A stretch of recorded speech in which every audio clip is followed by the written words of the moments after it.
Muy buenas noches, señoras, caballeros, bienvenidos al Gato al Agua. Como usted sabe, el gran tema de polémica nacional, aparte de los begoñazos y todo eso, ¿no?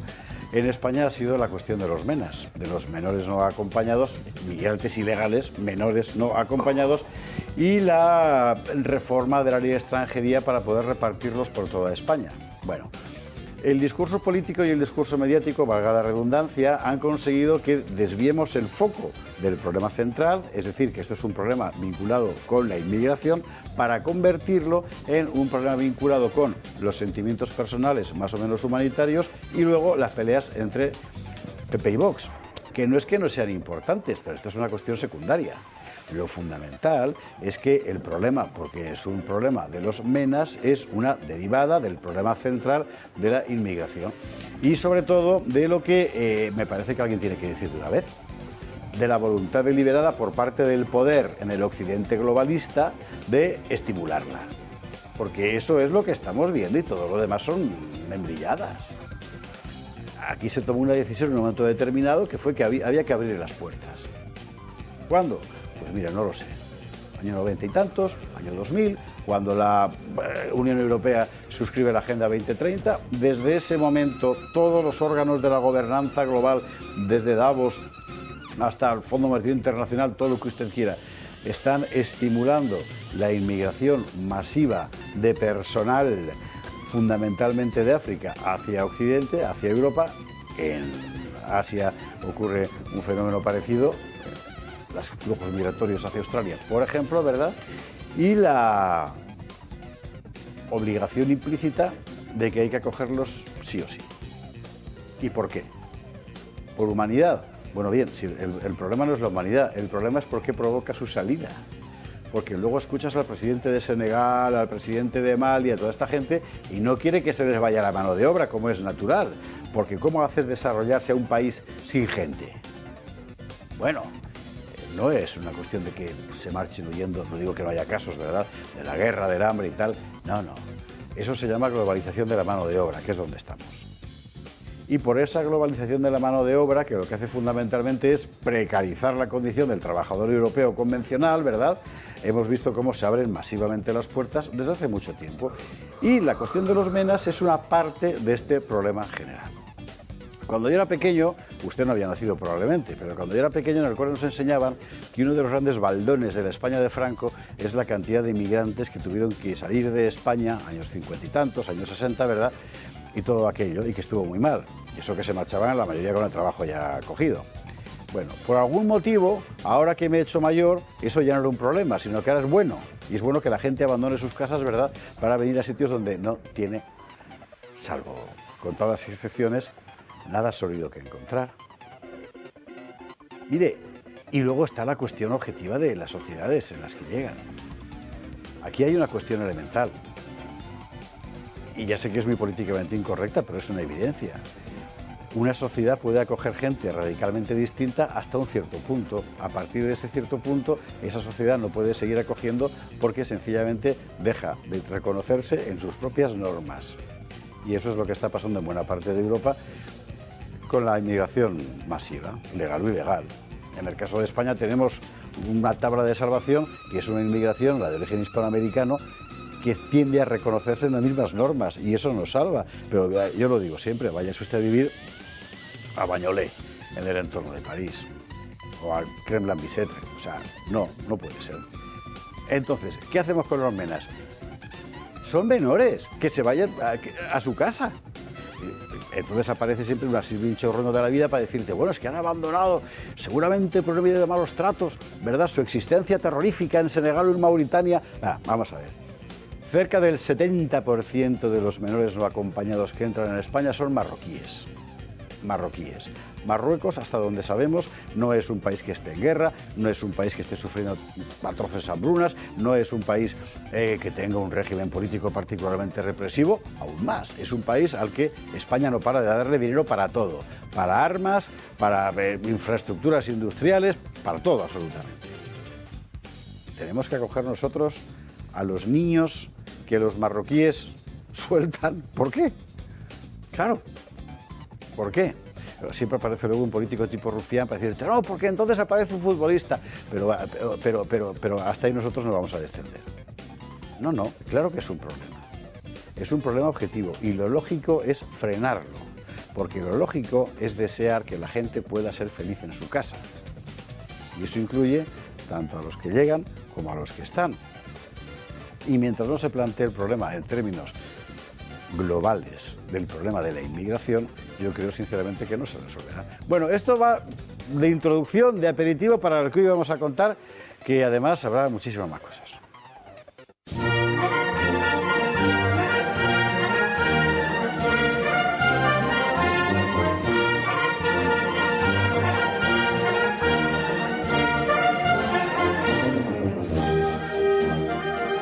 Bueno, gato de viernes, gato de usables y con la generala, como siempre, nosotros un montón de cosas que contar para examinar a fondo. Y algunas, por cierto, francamente sorprendentes. Platos sorpresas en el menú de la cantina. Titulares.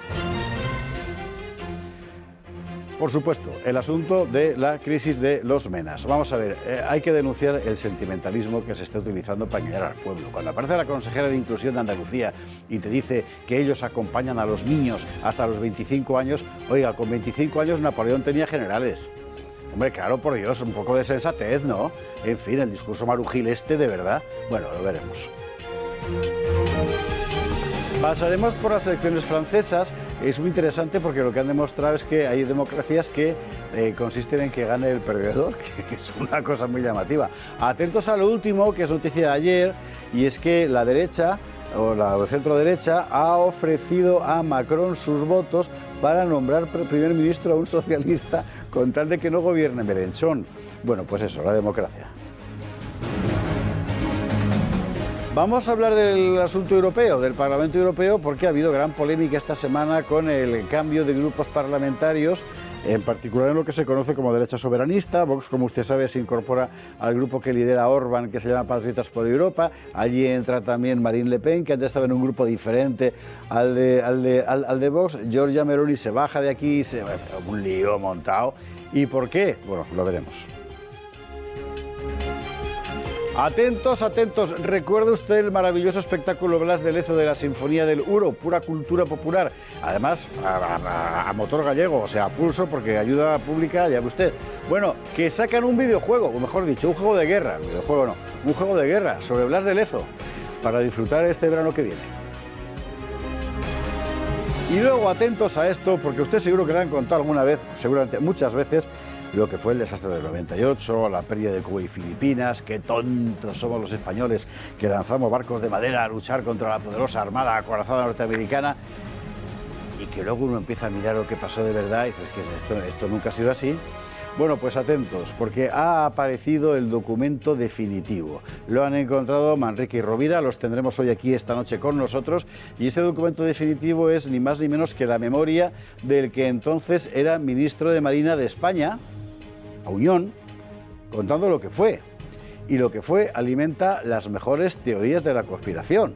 Es que realmente le regalamos aquello. Vamos a contarlo después. Bueno, ¿y con quién? Pues con los húsares de guardia. Don Pedro Fernández Barro Vadillo, ¿cómo estás? Muy bien, pues un poquitín aliviado. Hombre, es la primera vez en semanas que hay un sentimiento positivo por parte de Barbadillo en este programa. Sí. Y no creo, como no creo que nos dé tiempo a tratar el tema, eso sí, ¿no? el tema pues lo voy a explicar aquí, que es que la Agencia Estatal de Meteorología ha dicho que junio, de manera oficial, ha sido un mes frío y muy húmedo. El primer mes frío desde hace más de 2 años. Wow. Es decir, que se ha roto, al menos por un breve periodo de tiempo, toda esta tendencia que nos llevábamos hacia la era de la ebullición. Ahora iremos al congelamiento global. Chicos, es que nunca estáis contentos, ¿eh? No se puede venir aquí ni aliviado, ni contento, ni nada. Hay que venir para ayudar. Pues a la EMET, enhorabuena. Porque hay cosas que no sé. ¿Recuerda usted lo último que dijo, no? O sea, que aquella temperatura media que hace 2 años era particularmente fría, este año era particularmente cálida porque habían cambiado el criterio de medición. Hombre, por Dios, un poco de eso. O sea, me alegro de que hayan dicho eso. Menos modelos matemáticos y más preguntar en el campo qué pasa. Bueno, eso también. Pedro, bienvenido, buenas noches. Don Carlos Esteban, ¿cómo estás? Pues desconcertado, porque yo he leído lo contrario. He leído, bueno, es verdad que es una publicación extranjera, que dice que este junio ha sido el más caluroso desde el Pleistoceno tardío, una cosa así. Y entonces yo ya no sé si tengo frío o tengo calor. Yo soy muy influenciable. Muy influenciable, sí.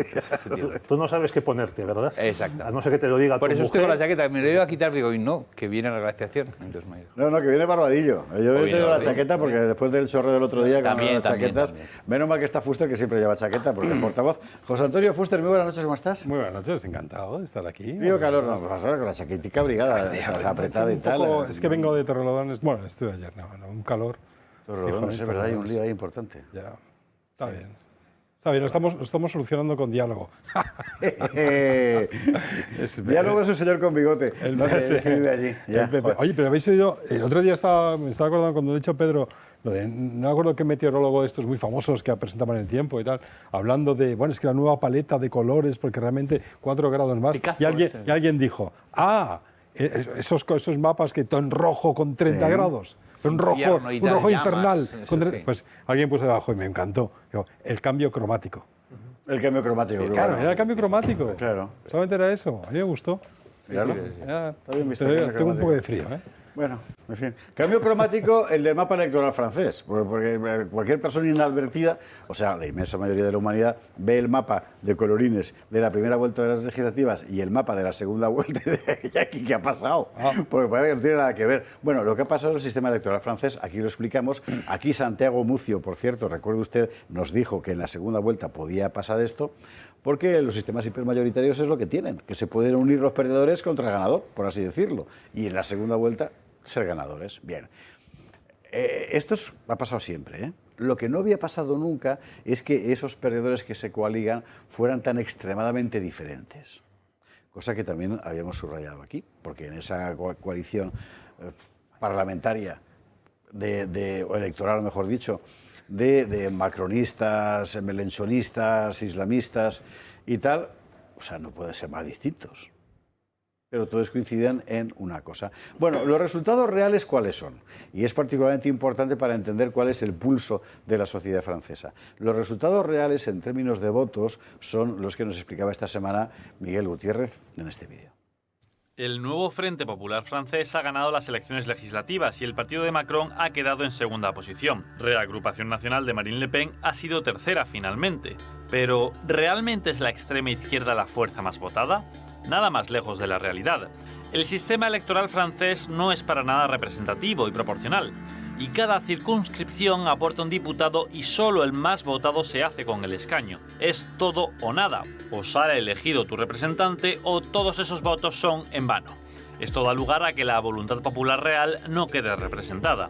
En estas elecciones, Reagrupación Nacional de Marine Le Pen ha sido el partido más votado en todo el país de largo, más de 10 millones de votantes. A pesar de ello, quedó en tercera posición con 143 escaños. El partido de Macron obtuvo el segundo puesto con 6.700.000 votos y 168 diputados. En primer lugar quedó el nuevo Frente Popular con 182 escaños y 7 millones de votos. Es decir, partidos que obtuvieron 3 millones de votos menos que Reagrupación Nacional han obtenido muchos escaños más. En esta segunda vuelta, Macron y Mélenchon se pusieron de acuerdo para retirar, dependiendo de la circunscripción, a uno de sus candidatos con el fin de aglutinar el voto y arrebatarle a Le Pen infinidad de escaños. La estrategia ha funcionado y el partido más votado ha quedado en tercera posición. El resultado de Le Pen es, a pesar de todo, muy positivo. Su partido pasa de 89 a 143 escaños, pero lo más significativo es el voto. Pasa de 3,6 millones de apoyos a 10,1, o lo que es lo mismo, 6,5 millones de nuevos votantes en apenas 2 años. Queda claro que se trata de un todos contra Le Pen, algo que se puede apreciar incluso en el desglose del escrutinio del Ministerio del Interior francés, que blanquea a unos y demoniza a otros. Por ejemplo, al partido del republicano Ciotti, que apostó por apoyar a Le Pen en estos comicios, le denominan Unión de la extrema derecha, mientras que al nuevo Frente Popular le llaman simplemente Unión de la izquierda. De esta forma, con un establishment que se alía en contra de Reagrupación Nacional y con un sistema electoral que le perjudica gravemente, la victoria de Le Pen se hará de rogar, aunque según ella acabará llegando. Bueno, lo que hay es esto. Y ahora, después del último, de esa propuesta de la derecha liberal, digamos, a Macron, para darle la jefatura del gobierno a un centro izquierdista, la cuestión es si realmente se puede gobernar contra más de un tercio de un país. ¿Qué es lo que va a pasar? En fin, bueno, veremos. No solo de un tercio, de 2 tercios, porque también van a gobernar contra Mélenchon. Sí, pero la culpa será suya. Claro, por eso yo claro. cuando vi los resultados dije, Dios mío, no le ha podido salir mejor al Frente Nacional, vamos, a la reagrupación, esta agrupación. Qué difícil es, ¿verdad? Vamos a ver, la palabra rassemblement quiere decir literalmente reasambleamiento, que como usted comprenderá, patrocinio en español es la leche.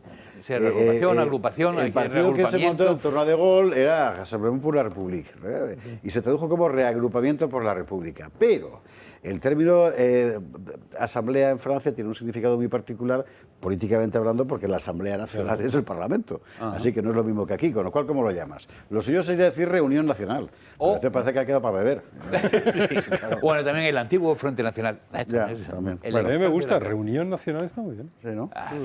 Bueno, vale. Bien, X. La verdad es que yo vi lo y dije, qué suerte han tenido. Va a ser fantástico. O sea, Mélenchon sale inmediatamente el mismo día diciendo que este tipo a Macron tiene que inclinarse. Que solo le faltaba hacer el gesto de ponte de rodillas. Tiene un programa que es absolutamente maravilloso. El típico programa, es decir, perfectamente diseñado para destruir Francia en unos meses. Es genial. Bueno, es el que se está aplicando en España. No, es más fuerte todavía. Mucho más fuerte. Parte de ese se está aplicando en España. La baja menstrual, las fronteras abiertas. Pero esto es todo a la vez y a la bestia, pero es increíble. Y entonces es maravilloso. Entonces, evidentemente este no, pero ha apostado tanto, se ha puesto tan gallito, han salido a celebrar tanto a la plaza y con sus banderas argelinas, porque francesas no había ninguna. Y evidentemente los lepenistas tienen el cabreo de saber que les han votado ellos muchos más y han quedado como por debajo. Es estupendo porque el gobierno que se cree va a ser increíblemente inestable, se va a llevar todas las bofetadas, de derecha e izquierda. Macron se va a quemar, pero ya a lo bonzo, absolutamente. Si se mete cualquier cosa de Mélenchon va a quedar como el orate que es. En los 2 años y pico que quedan para las presidenciales, todo se va a poner mucho peor y es inevitable que Le Pen sea la próxima presidente pero tú no, Carlos, hay una cosa que es que a mí me preocupa cuando vi estas elecciones de resultado. Tú no eres francés, aunque a veces... tú no eres. Es bien. Este es el plan típico con aquello del ¿cómo rellenar un vaso de O? Exactamente. No eres francés y has visto todo esto. Vale, tú eres una persona medianamente informada, medianamente o muy bien informada, pero un francés sabe muchas más de estas cosas, se supone un francés medio, aparte que tiene... Sobre todo finge saber muchísimo más. Un francés además sabe una burrada. Y sin embargo, hay un momento en el que en la primera vuelta, después de 50 años de atemorizarnos con la extrema derecha, o en francés, que viene la extrema derecha, que viene la extrema derecha, que viene la extrema derecha, en la primera vuelta parece que viene la extrema derecha, logra convencer a una cantidad enorme de moderados que en sus circunscripciones ya no tenían la posibilidad de votar al moderado Macron y deciden votar al nuevo Frente Popular para que no llegue Le Pen, para que no llegue. Es impresionante. Pero vamos a ver, hasta qué nivel de lavado de cerebro han llegado los franceses. Estoy de acuerdo contigo, es increíble. Pero Le Pen ha duplicado. O sea, ¿qué partido ha duplicado los votos en la historia y se ha dicho que fracaso? Nunca. Bueno, pero eso es parte de la propaganda de los medios de comunicación. Carlos, no nos vamos a asombrar. No, por supuesto. Pero lo importante es siguiendo con lo que decía José Antonio, lo importante es que hay 2 tercios del país que están dispuestos a cualquier cosa con tal de que Le Pen y su partido no lleguen al gobierno. Mira, la izquierda famosa, esta de Mélenchon, bueno, han hecho diputada por Calvados, un distrito de Calvados, a Elisabeth Borne, la ex primera ministra de Macron, que consiguió aprobar la reforma de pensiones, incluso cerrando la Asamblea. Es decir, la izquierda se presenta a estas elecciones diciendo que va a revertir esa reforma de pensiones. Y para que no gane en ese distrito un candidato de Le Pen, votan a la primera ministra que lo ha hecho posible. Eso te indica que los seguidores de Mélenchon tienen el cerebro pues frito, como los famosos calamares fritos. Tú sabes, por ejemplo, que todos, el sectarismo de esta todos, gente es alucinante. Todos los inmigrantes nacionalizados o de segunda o tercera generación, todos han votado a Mélenchon. Todos. Pero ¿vale? Que esos votan en se supone que entre un 75 y un 80% pues han votado a Mélenchon. Eso, bien. Y el resto, lógicamente... Claro, es decir, esos evidentemente que Mélenchon, yo qué sé, si hay izquierdas, de derechas, que ponga un desfile del orgullo un día sí y otro no, es que les da igual. Ellos tienen su estrategia y saben cuál es, pero vamos, completamente sordos a las tonterías que diga la izquierda. Vaya, nosotros vamos a ir con estos hasta que nos los apiolemos, más o menos. Dicho figurativamente. No, figurativamente. ¿Sabes cuántos musulmanes ahora mismo hay en Francia? El porcentaje es 18,9% de la población francesa son musulmanes. Entonces, es una fuerza formidable, electoral y de futuro, otra fuerza que va a más todavía, y va a ser muy complicado porque ya tú tienes una quinta parte de la población que jamás va a votar por los intereses de Francia, sino por los intereses de la sumisión. De la UMA. Calvados, ¿eh? Sí. El Calvados es una bebida maravillosa. Es un aguardiente de manzana, no sé si lo ha probado usted. A ver si nos traes una botella. A ver si nos traes una botella. La última que bebí quedó arrumbada para siempre, pero no se puede hacer sin alcohol. ¿Cómo sin alcohol? ¿Cómo sin alcohol? Publi. Venga, luego más. ¿Sin alcohol? Que nos traes una sin alcohol, vale, fenomenal. Vale, fenomenal.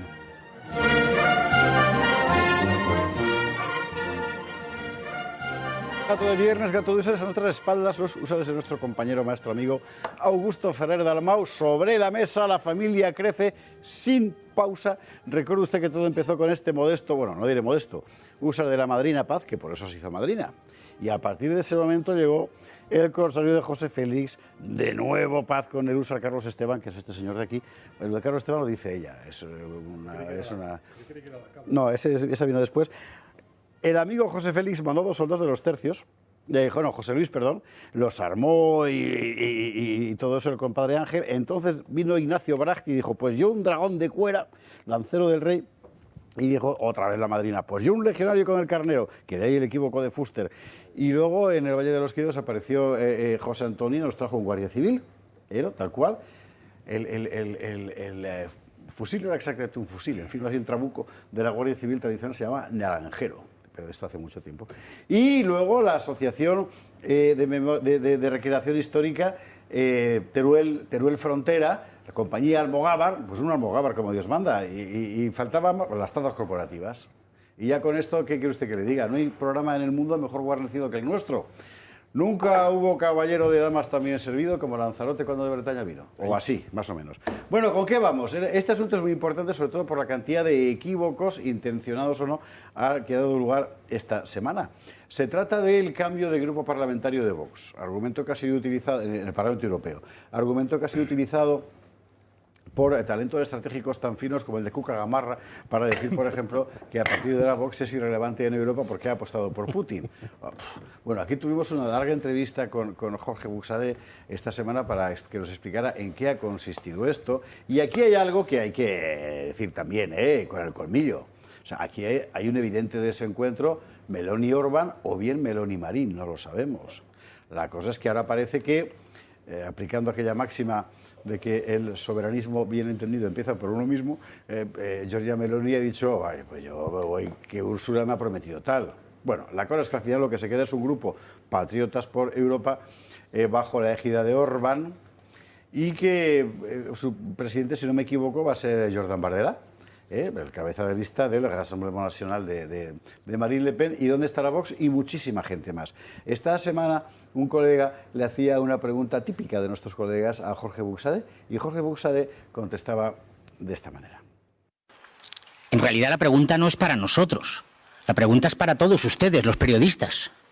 ¿Qué van a decir cuando el tercer grupo de la Cámara millones de europeos que han votado a los partidos que formamos este grupo, podamos ser excluidos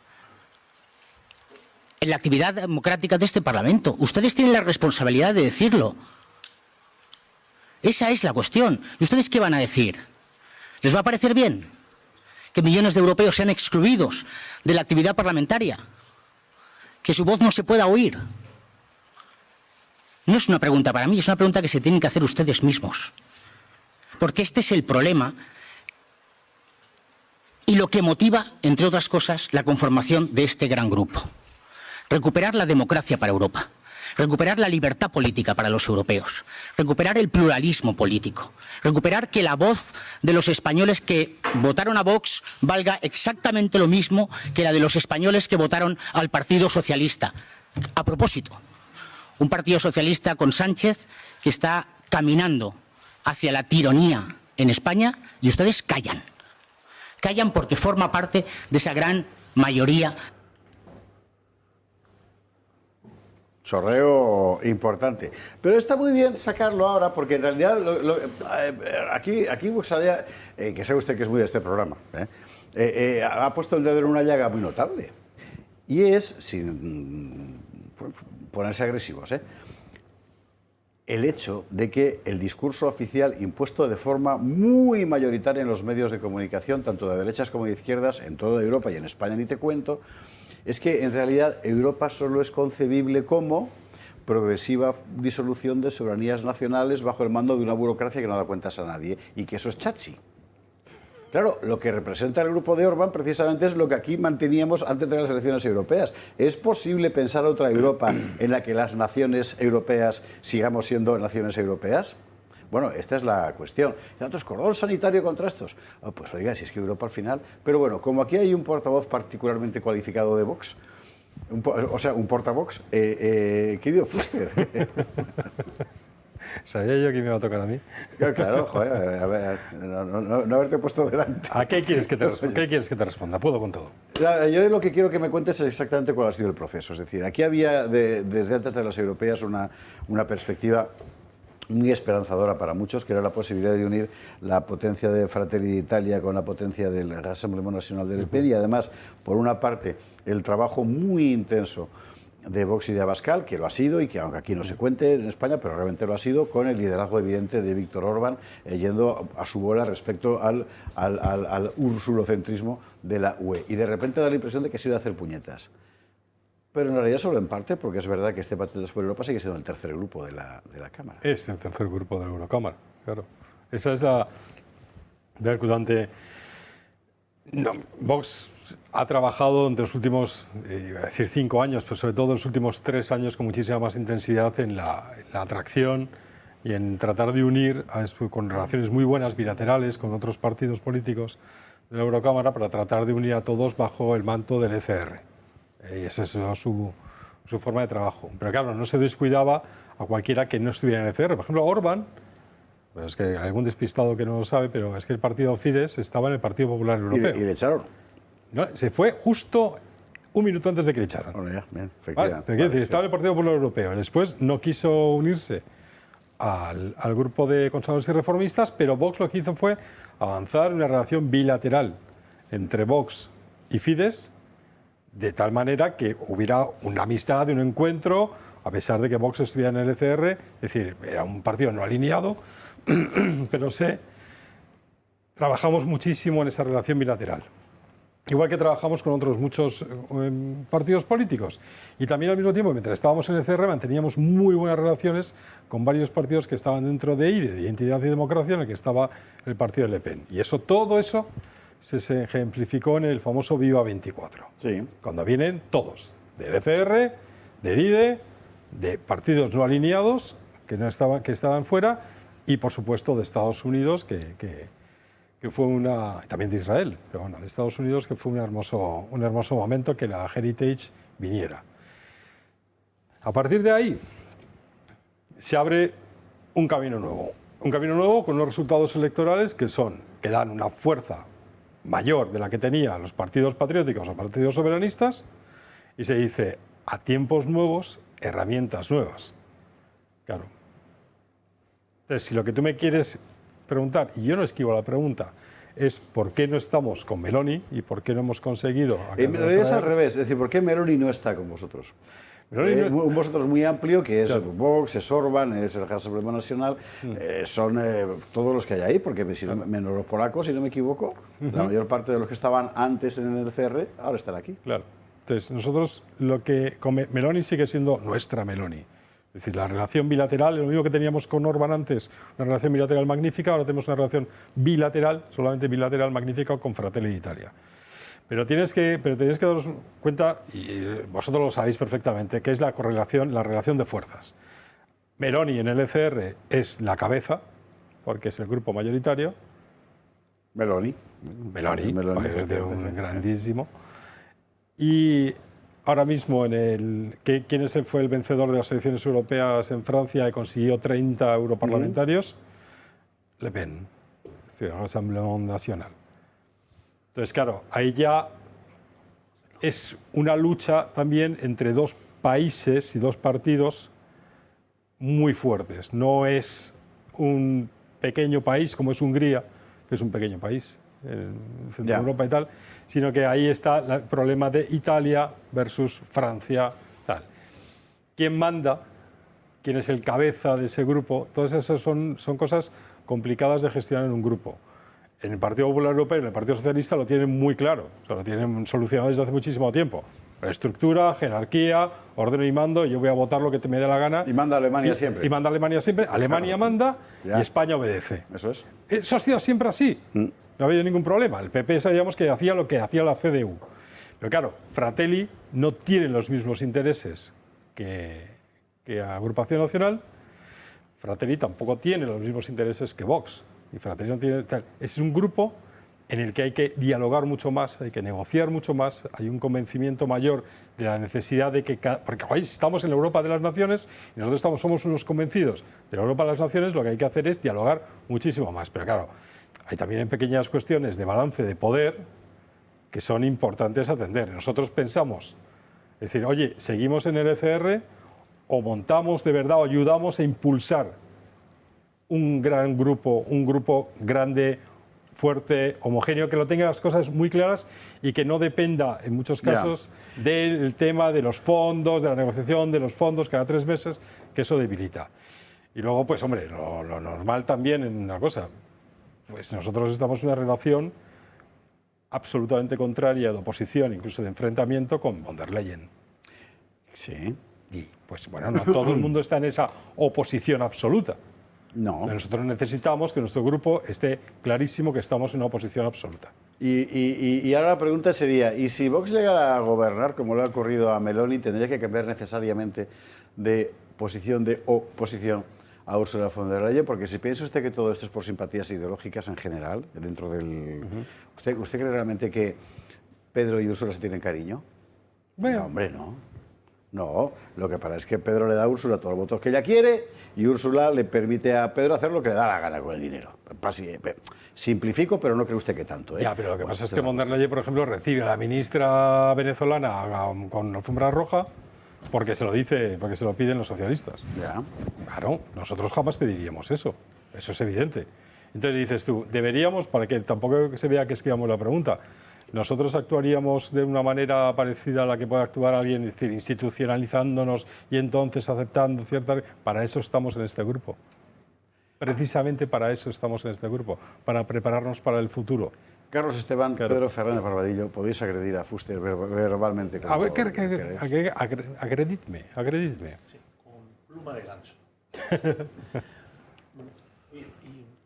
A mí me ha llamado la atención la fecha en la que Vox anuncia que se pasa al grupo de los patriotas, porque coincidía con las elecciones legislativas en Francia.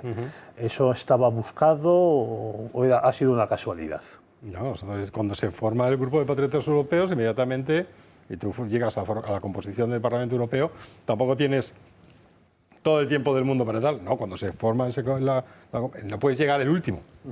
Tienes que llegar cuando se están negociando las cosas, cuando se negocian las vicepresidencias, se negocian las posibilidades, quién lleva el control del dinero también, quién va a hacer las relaciones, si vamos a tener ese grupo como teníamos en el ECR, que eso me parece una noticia estupenda. En el ECR teníamos un grupo que se llamaba ECR Latam. Vale, el nombre no era bueno. Y ahora vamos ciertamente. Pero bueno, así ya sabes, para no tal. Pero ahora mismo vamos a tener Patriotas por Europa, también va a tener ese grupo de unión, vigilancia concreta, hispano. Ojalá fuera hispano. Patriotas por Europa, hispano. Vale. Entonces, esa idea de la iberosfera va a seguir permanente en el Patriotas por Europa. Entonces, pero hay que estar justo cuando se reparte el bacalao, Pedro. Tú lo que no puedes es llegar el último a la fiesta. O sea, si llegas 2 horas tarde, te has quedado sin bebidas, sin canapés, ¿no? Pues... Pero pagas la fiesta. Pagas la fiesta y aparte te vas siempre, ya están todos borrachos. ¿Sabes, Stevens? No, a mí la idea esa de que, bueno, digamos que siendo el soberanismo la única alternativa real a la ideología dominante, me chirría bastante esa idea de que un grupo que lo que intenta precisamente es unificar a los partidos soberanistas, el hecho de que uno vaya a perder influencia y tal, pues entonces ya no me voy, soy cabeza de este grupo, entonces no me voy al otro en el que no sería igual de cabeza, pues así vamos a estar siempre, sí, ¿no? No, pero esa es la idea. Nosotros lo que vamos a hacer, de verdad, o sea, nuestro objetivo es trabajar para que los grupos que ahora mismo no están en Patriotas por Europa estén. O sea, todavía vais a hacer esfuerzos por atraeros a Fratelli. Todos. Todos los que haga falta. ¿Y Alternativa para Alemania? Tenemos 5 años por delante. Alternativa para Alemania ha constituido grupo propio. Bueno, ya, pero si vais a intentar atraer a todos los soberanistas... Ya, pero con los que teníamos una muy buena relación. Es decir, con el ECR seguimos teniendo una magnífica relación, va a ser posible. Nosotros no teníamos una relación bilateral con Alternativa por Alemania. Sí. Esa es la clave, que no teníamos. Pero hombre, hay que decir que, vamos a ver, teniendo en cuenta que Alemania no es un país menor, tipo Malta... Carlos, que no teníamos esa relación. Bueno, pues pero la estáis cultivando. En su momento. Es interesante el tema de Alternativa por Alemania, porque Alternativa por Alemania, ¿sabe usted qué pasa? Que la mayor parte del público español, en general, no tenemos, me incluyo, ni la menor idea de lo que pasa realmente en Europa. Es una cosa alucinante. Claro. O sea, cuando se habla de Europa es Úrsula, ya me contará usted. Pero los piques que hay, además piques, por razones no solo históricas, sociales presentes muy gordas, entre, por ejemplo, Hungría y Rumanía, entre Hungría y Ucrania. Claro. O sea, son cosas muy serias y son conflictos. Fíjese usted cómo sería la cosa para que Polonia, que ha sido uno de los principales adalides del bloque contra Rusia en la guerra de Ucrania, se volviera contra Ucrania con el asunto del grano. Acuérdese usted. O sea, que es que de lo que pasa en Europa en realidad no nos enteramos de nada. Te tengo que contar una anécdota que fue muy rápida. Hace 2 años, en Hungría, en Esztergom, en el MCC Fest, Matías Corvinus Collegium Fest y tal, todos los jóvenes se rodean, y de repente estamos en una plaza de pueblo, hay como 500, un sitio pequeñito, muy mono, cabeza de la Iglesia Católica húngara. El primado. El primado, y de repente me encuentro a Tucker Carlson. Tucker Carlson es el mayor periodista de la derecha tradicional, conservadora, la que sea, republicana. De él en su sí, muy posiblemente, y posiblemente se lo encima de la cama. Entonces, Tucker Carlson, que sube al escenario, había 500 personas ahí. Buenísimo. Y el tipo, todo el mundo, ¡ah, Tucker Carlson! Tal. Empieza a soltar un discurso. Y a un pobre hombre nadie le había contado la realidad, o sea, las cuestiones históricas que hay, los conflictos entre Hungría y Rumanía. Y entonces dijo, bueno, y además yo he estado cerca de Hungría y tal, porque, por ejemplo, estuve en Rumanía, en su maravillosa región de Transilvania. Bueno, claro, la lío. Bueno, de repente dice el tío, Tucker Carlson se queda así y dice, ¿por qué me están abucheando? Le estaban abucheando todos los que estaban en esa plaza. Si hubiera habido tomates maduros, se los hubieran tirado. Yo lo vi. Entonces, esa es la clave. Claro, cuento esto porque en el caso de Alternativa por Alemania, Alternativa por Alemania es un partido muy complicado. De hecho, yo sinceramente dudo que sea un partido, ¿verdad? Es otra cosa. Que tiene, por una parte, un núcleo de votante literalmente expulsado de la globalización, que es sobre todo el votante de la antigua Alemania Oriental. Y si usted quiere ver una representación estética, puede ver cualquier vídeo de un grupo que se llama Rammstein, que es ese mundo. O sea, una Alemania que no era la Alemania occidental, que viene de otro sitio. Viene de Alemania y que se hubiera quedado congelada. Sí, exactamente, y que en buena medida se siente decepcionada y además una suma heteróclita de sectores tradicionales de diferentes restos de la Alemania de la posguerra, incluido, por supuesto, la sensibilidad de quienes la perdieron, que sobrevive y que reaparece de vez en cuando. Y Alternativa por Alemania, bueno, yo no querría ser el secretario general de ese partido. Ya no, bueno, nadie quiere ser secretario, nadie quiere el mismo secretario general quiere serlo. Últimamente sí, pero aquí hay dos cosas en lo de Alternativa por Alemania, si me permitís que me cuele ahí un poquito. Por favor. Efectivamente tienes completamente razón tú de que es un partido muy heteróclito, lleno de gente extrañísima, muy de su padre y de su madre. Pero también es cierto que está subiendo como la espuma, número uno. Número dos, digamos que el fenómeno que Europa está sintiendo como más urgente les afecta mucho, que es el de la inmigración masiva. Es una cosa espectacular en Alemania cómo se está reaccionando ante eso. Y eso le agrupa a mucha gente en torno a tal. Luego tienen esa cosa de partido mártir, porque les están breando de una manera, quiere decir que el servicio de inteligencia de allí, que es una cosa que se llama la Oficina para la Defensa de la Constitución, una cosa así, los jueces han permitido que les graben y les espíen todos los móviles de todos los directivos de tal, los bancos les cierran cuentas, bueno, una cosa brutal. O sea, gente que está pidiendo constantemente en el Bundestag su disolución, como si fueran camps con Vox, y entonces esto está, digamos que, ya sabes, es decir, te acosan y entonces te unes mucho. Yo no sé cómo se podría vertebrar esto, pero que tratándose de la primera potencia europea habría que intentar recuperar esta gente. Yo estoy seguro. No, es decir, se trató en el pasado, pues hubo contactos o lo que sea, pero no se lleva a nada, porque yo realmente, de verdad, Alternativa por Alemania, quizá por esos ataques y quizá por esa proyección que tiene en Alemania, realmente no quería saber nada del resto de Europa. Es que no van a hacer nada sin el apoyo del resto de Europa. Ya, pues eso es algo que tiene que solucionar Alternativa por Alemania. Se los puede hasta comer en la Sara. Claro, pero no tenemos que solucionar. Pero fíjate, no tenemos que solucionarlo nosotros. Tienen que solucionarlo primero ellos, saber dónde están, qué quieren hacer y entender que están efectivamente en un espacio común que se llama la Unión Europea. Nosotros lo hemos entendido y trabajamos en consecuencia. Pero ellos todavía no lo han entendido. A lo mejor lo entienden y el día que lo entiendan todo irá fenomenal. Todo irá estupendo, pero hay otros partidos que lo han entendido. Los húngaros lo entendieron, los eslovacos lo entendieron, los checos lo entendieron, los polacos también lo han entendido, a base de palos también, a base de muchos palos. Pero claro, están llevando todos. Pero esa es la diferencia, que los polacos lo han recibido a base de palos porque gobernaban, y von der Leyen y los suyos lo que querían era que dejaran de gobernar. Acuérdate de la misión de González, de nuestro amigo Pons, a Polonia, para cargarse directamente el gobierno polaco. Sí, lo dijo. Bien, lo dijo además. Es como para romper relaciones.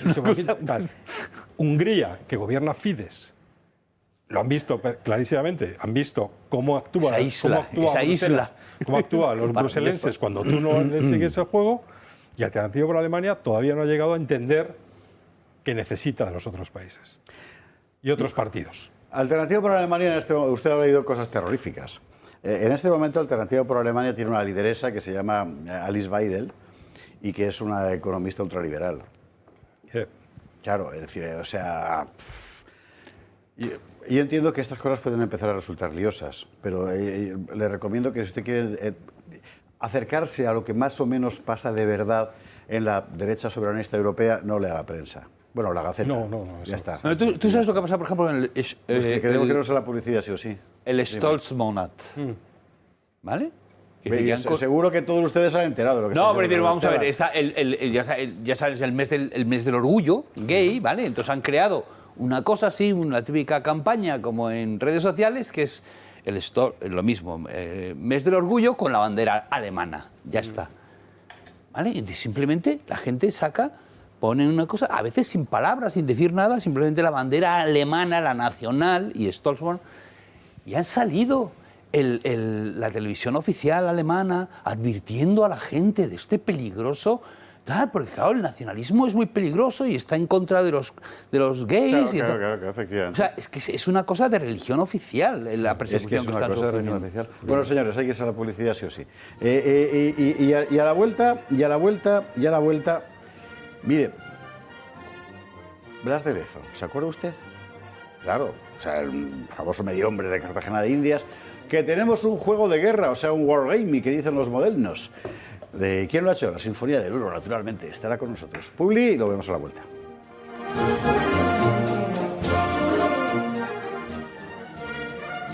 Estamos de vuelta, gato de viernes, gato de Úsares. ¿Sabe usted, ahora hemos contado la presentación, que aquí hemos prestado siempre mucha atención al trabajo que hace la gente de la Sinfonía del Uro?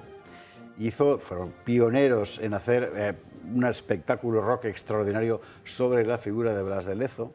Sirvió en buena medida para acercar a gente que no tenía la menor idea de aquella historia, ¿verdad? Quién fue ese personaje y lo que hizo. Han hecho después un trabajo excelente, libro incluido, sobre los tercios. No me diga usted... Bueno, pues mire, seguro que cuando oiga sonar esto se acuerda de quiénes son. No, Camino Español. No, porque estamos con Blas de Lezo, tío.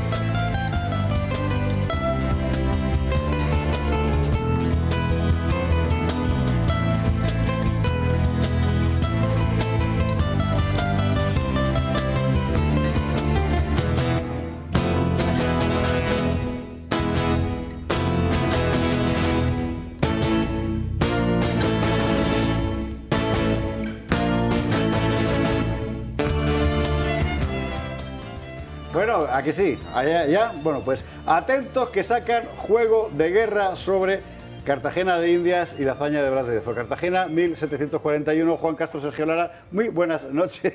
Muy buenas noches. O sea, os metéis en cada lío. Sí, cabeza más. Esto se va agrandando. ¿Y esto qué ha sido? Pues nada, en primer lugar, daros las gracias a José, a esta casa, porque siempre nos apoyáis para para que vean la luz nuestras obras y proyectos. Ahora nos hemos embarcado en un juego de mesa, un juego de guerra. Para los amantes de este tipo de juegos son los War Games, sobre la batalla de Cartagena de Indias, sobre el sitio de Cartagena de Indias en 1741. Entonces está todo fielmente representado a lo que ocurrió allí en 1741. Está Blas de Lezo, que tenemos por aquí las figuras, está Vernon, está el general Wentworth. Déjalo fijos en la cámara, que en la 4, Alex, por ejemplo, ¿en la 4? Esto sería lo que son... En la 1, pues venga, en la 1. En la 1, que está aquí. Bueno, estas son algunas de las figuras que componen el juego. Está también el Galicia, que es el barco de Blas de Lezo, el Caroline, que es el de Vernon. Y ¿Esto que habías hecho, impresora 3D o qué? Sí, está todo diseñado, que él es el escultor. Todo diseñado y todo está sacado por impresora 3D. Qué tío. Sí, y aquí es lo que sería el tapete, que es el tablero. El tablero. Claro, que es fielmente representado. Es la bahía de Cartagena tal cual, efectivamente. Y aparecen los castillos de San Felipe, Manzanillo, aparece también Cartagena. Todos los fuertes que había, está fielmente a lo que ocurrió allí y tiene una jugabilidad pues asombrosa. Ya lo hemos probado, nosotros llevamos probándolo mucho tiempo y en 3 convenciones de juegos de guerra, de las más importantes de España, y ha encantado.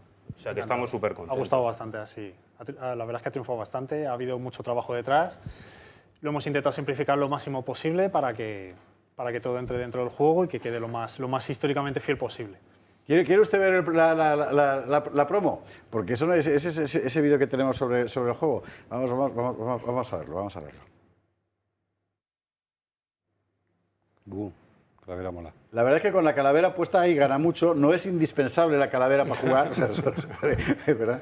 Efectivamente sobre el patrón del juego de guerra de toda la vida, pero oye, me deja impresionado cómo habéis hexagonizado el escenario de la vía de Cartagena. Claro, para el movimiento de las piezas efectivamente es fundamental. Sí. Y hombre, lo que uno ve es que hay pocas, ¿no? Quiero decir, piezas. Pues hemos sacado unas pocas para que vierais un poco la representación, pero claro, hay que acordarse que los ingleses traían unos 186 navíos. Por eso lo digo, por eso. Los 6 de los españoles están, los 6 los hemos dejado. Luego, de los 186, pues de los distintos tipos de barcos hemos hecho una representación en los ingleses y en total hemos metido 16. O sea, de 3 pisos, de 2 pisos. Hay barcos grandes que son de 3 pisos, mueven menos pero llegan a más lejos, barcos medianos, mueven intermedio, disparan intermedio, y los brulotes, que son los barcos que lanzaban, también pequeñitos, mueven más lejos, pero ya no disparan y lo hemos señalado, lo hemos dejado todo para que sea el despliegue lo que que veas un poco también, se vea un poco lo que es la batalla en sí, Claro. esa inferioridad numérica que había frente a la flota, inglesa. Claro, no solo se desarrolla lo que es la batalla naval, también hay batalla terrestre, porque se puede desembarcar. De hecho, está el Exactamente. general Wentworth por parte inglesa, que tiene pues unos poderes o capacidades especiales para repartir más que los demás. Pero bueno, también está Blas de Lezo, el Que virrey. también tiene las suyas. Sí, que tiene también las suyas. Y luego pues es un juego que se puede jugar en 20 minutos 25, aprendes las normas, pero está como muy avanzado. Tiene como reglas más avanzadas, sobre todo por si hay abordaje, hay motines también, hay hospital de campaña, puedes sacar culebrinas, puedes sacar cañones. O sea, que se entorna complejo cuando llevas ya jugando con él, pero es muy jugable. No hace falta un manual de instrucciones como el diccionario Vox que había antes, no. Esto enseguida, que es lo que nos gustaba del juego, que puedas jugar en poco tiempo. En poco tiempo aprendes rápido y es muy profundo. O sea, veranos de sangría y juego de estos, esas tardes van a ser maravillosas. Sí, sí, además lo hemos... Solo poner un ejemplo, hacer algo ¿cómo sería? ¿Como el Risk o como el estratego que hay que atacar con un ataque? ¿Hay dados? ¿Cómo Sí, funciona? hay dados, tras una serie de acciones que vienen por un mazo de cartas que tiene cada bando. Entonces tú puedes elegir movimiento, ataque, hay más cartas de acción y tú a través de esas cartas de acción vas jugando. Y luego quien llegue a los 12 puntos de fama, ¿vale? Porque por tirar, por ejemplo, baterías, pues tienes algún punto de fama. Por tirar los buques tienes puntos de fama. El que llegue primero a 12 es el que gana. Entonces son partidas de hora y media, 2 horas. Juan nos lo puede explicar un poco mejor. Sí, se basa en lo que son las jornadas de los generales a la hora de dar las órdenes a sus tropas. Entonces serían 4 cartas y de las 4 cartas de todo el mazo se eligen las 4 que consideras que más o menos pueden funcionar a la hora de atacar a tu contrincante o defenderte. Hay disparo y movimiento, como bien ha dicho Sergio, entonces se desplegarían la primera de la izquierda a la vez para hacer esas acciones en concreto. Si es disparo, se tirarían los dados para ver si impacta, si no impacta, si es derribado, si no es derribado. Barcos, generales, fortalezas, baterías dan puntos de fama, entonces es la estrategia que ya cada uno nos podemos llegar a montar a la hora de intentar alcanzar esos 12 puntos de fama, que es para ganar lo que es la partida. Y una pregunta más, seguro que le pasa a Pedro, que era una pregunta técnica histórica genial, pero yo voy a la jugabilidad. ¿Se pueden pintar las Sí, figuras? perfectamente. Es que eso es una parte esencial de... Sí, de hecho hay generales grandes que son diseñados para pintar. Dame a Lezonda, que vamos a ver si lo podemos mostrar bien en la cámara. ¿Qué te lo pongo? ¿A la 1? Alex, por ejemplo, ¿os parece a la 1? A ver si cogemos aquí un bracelezo como Dios manda, que se vea todo el detalle, porque ahí es donde yo le quería preguntar a Juan. O sea, tú esto lo ves hecho y dices, muy bonito, ¿esto cómo se hace? tiene sus horas detrás. Claro. Esto es todo escultura digital, que esto es un programa que a base de un polígono, en este caso es una esfera, tú vas dándole la forma, volúmenes, vas haciendo la ropa, le vas acoplando los detalles, pelo, la cara, vas todo generándolo hasta que llega. Yo tengo un hijo que se inició en eso. Sí. Es un trabajo de chino, realmente. Sí, tiene su intriga. O sea, es práctica, mucha práctica, eso sí, y buscando la forma mejor de eso. Anatomía, todo un poco pero practicando al final acabas teniendo resultados buenos. Y luego ese resultado en una impresora 3D te aparece propio muñequito. Sí, luego con una impresora... Esto hay que explicarlo 2 veces porque a los mayores de 50 nos parece magia, simplemente.